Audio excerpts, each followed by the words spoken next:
কে ওখানে?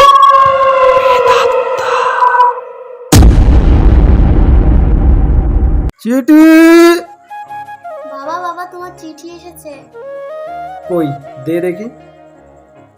শোভা, আমার সেই পুরুলিয়ার বন্ধুটা আছে না, ওই রাজীব, তার মেয়ের অন্নপ্রাশন 10 তারিখে এই চিঠি দিয়ে নেমন্তন্ন করেছে, এই দেখো। ও তাই নাকি? হ্যাঁ, কি করবে, যাবে নাকি? তোমার যদি অফিস ছুটি থাকে তাহলে চলো, এমনিতে তো মেয়ের স্কুল ছুটি। মা মা আমরা কোথায় যাব? আরে সেই রাজীব কাকুর বাড়িতে যাব আমরা। তাহলে তো খুব মজা হবে। 9 তারিখে সকালবেলায় রমেশ, তার স্ত্রী ও তার মেয়ে পুরুলিয়ার রাজীবের বাড়িতে পৌঁছে গেল। কিরে ভাই, কেমন আছিস? কতদিন পর তোর সাথে দেখা হলো বলতো, তোকে তো চেনাই যাচ্ছে না। খুব ভালো আছি রে, ভগবান ভালোই রেখেছে।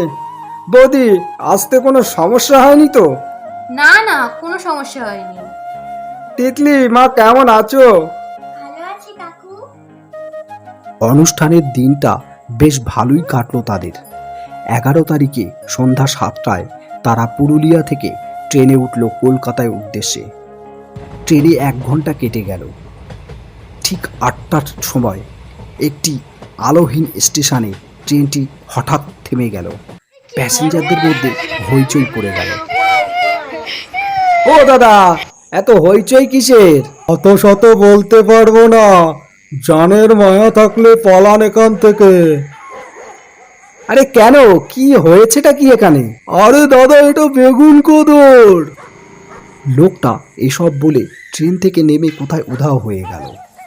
সবাইকে নামতে দেখে রমেশ ও তার স্ত্রী এবং মেয়ে অন্ধকার স্টেশনে নেমে পড়ল। ততক্ষণে স্টেশন জনমানসহীন। রমেশ তার স্ত্রী ও মেয়েকে নিয়ে স্টেশনের বাইরে বেরিয়ে পড়ল অন্য কোনো গাড়ি পাওয়ার উদ্দেশ্যে।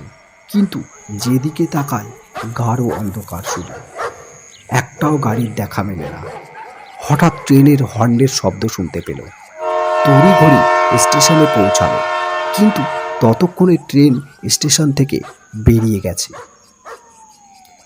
যা বাবা, একুল উকুল দুকুল গেল। এই রে, এবার কি হবে বলো তো? কি আর হবে, পরের ট্রেনের জন্য অপেক্ষা করতে হবে। এত বড় একটা স্টেশন, একটা মানুষেরও দেখা নেই। ও মা, আমার না ভালো লাগছে না, ভয় লাগছে এখানে।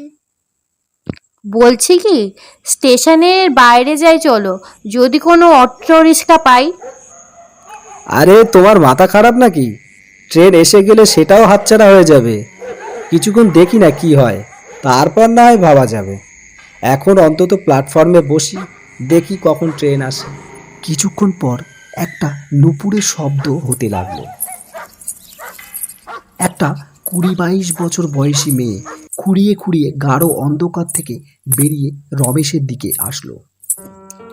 আপনারা এত রাতে স্টেশনে কি করছেন? যাক, কাউকে তো পেলাম। আর বলবেন না, ট্রেন মিস করলাম। কিন্তু এই নির্জন স্টেশনে আপনি কি করছেন? আমি তো এখানেই থাকি। ও আচ্ছা।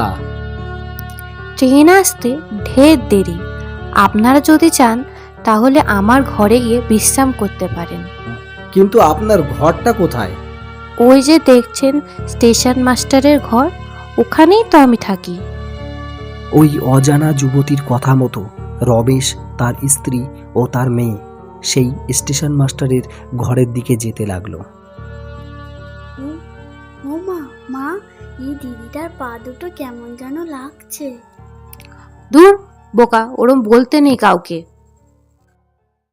এই গল্পের দ্বিতীয় পার্ট আসবে রবিবারে, এবং আপনাদের যদি এই গল্পটা ভালো লেগে থাকে তাহলে কমেন্ট করুন, এবং যদি আপনারা এতক্ষণ পর্যন্ত আমাদের চ্যানেল না সাবস্ক্রাইব করে থাকেন তাহলে সাবস্ক্রাইব করুন।